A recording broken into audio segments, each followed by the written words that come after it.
जय श्री राम आप सभी को। बैसाख मास के शुक्ल पक्ष की तृतीया तिथि को ही अक्षय तृतीया कहते हैं।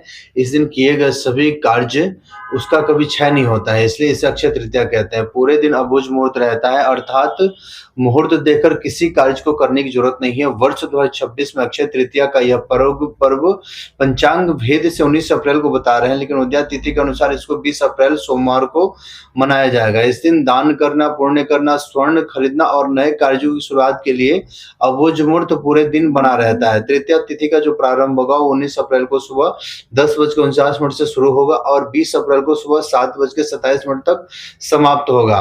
तो इसलिए कहा जा रहा है कि 20 अप्रैल को जो उदया तिथि होगी, उदया तिथि के हिसाब से इसको पूरे दिन के लिए माना जाएगा, इसलिए हम अक्षय तृतीया का जो पर्व होगा वो 20 अप्रैल को ही मनाएंगे। अक्षय तृतीया पे हमें क्या खरीदना चाहिए, विशेष रूप से क्या खरीदना चाहिए, तो सोना और चांदी हमें अवश्य रूप से खरीदना चाहिए। ऐसा क्यों? तो सोना और चांदी खरीदने से समृद्धि के प्रतीक के रूप में सिक्के या आभूषण खरीदना सबसे ज्यादा बेहतर होता है और सबसे ज्यादा शुभ माना जाता है। और कहते हैं कि जब हम सोना चांदी खरीदते हैं तो निश्चित रूप से लक्ष्मी जी और विष्णु भगवान की कृपा हमारे ऊपर सदैव और लंबे समय के लिए बनी रहती है। और ऐसा इसलिए कहा जाता है कि ये जो तिथि होती है, इस तिथि को जब आप किसी चीज का खरीदारी करते हैं तो उसमें कोई क्षय नहीं होता, उसमें उसका कभी नुकसान नहीं होता। आने वाले समय आपको लाभ 2 गुना 4 गुना देखी वो वस्तु जाती है। भूमि और संपत्ति खरीदना, ये भी कहा जाता है कि अस्थायी निवेश और संपत्ति वृद्धि के लिए सबसे श्रेष्ठ दिन माना जाता है। तो हमें भूमि और संपत्ति भी आवश्यक रूप से खरीदनी चाहिए। घरेलू वस्तुएं जो हमारी जरूरत की होती हैं उस दिन हमें आवश्यक रूप से खरीदनी चाहिए। जैसे नए बर्तन हमें खरीदने चाहिए, वस्त्र खरीदना चाहिए, वाहन खरीदना चाहिए और इलेक्ट्रॉनिक्स जो भी सामान होते हैं उसको हमें निश्चित रूप से खरीदना चाहिए। और ऐसा करने से क्या होता है, तो हमारी खरीदारी के सामान की बरकत होती है और उस चीज से हमारे घर के अंदर बरकत आती है।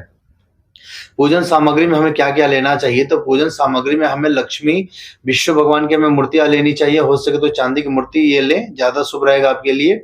श्री यंत्र या धार्मिक पुस्तकें भी शुभ फल प्राप्त देती हैं, इस दिन श्री यंत्र को भी खरीदना चाहिए।